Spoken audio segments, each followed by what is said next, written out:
وواعدنا موسى 30 ليلة وأتممناها ب10 فتم ميقات ربه 40 ليلة.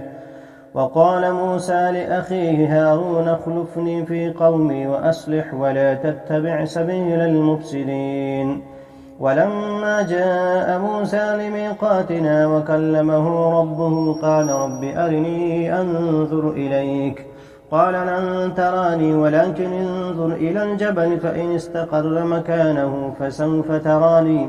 فلما تجلى ربه للجبل جعله دكا وخر موسى صعقا.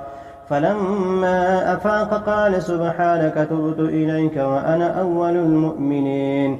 قال يا موسى إني اصطفيتك على الناس برسالاتي وبكلامي فخذ ما آتيتك وكن من الشاكرين. وكتبنا له في الألواح من كل شيء موعظة وتفصيلا لكل شيء فخذها بقوة وأمر قومك يأخذوا بأحسنها سأريكم دار الفاسقين.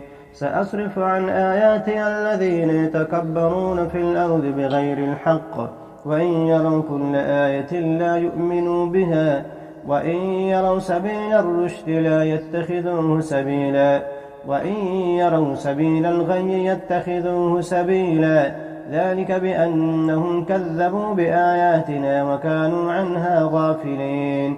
والذين كذبوا بآياتنا ولقاء الآخرة حبثت أعمالهم هل يجزون إلا ما كانوا يعملون.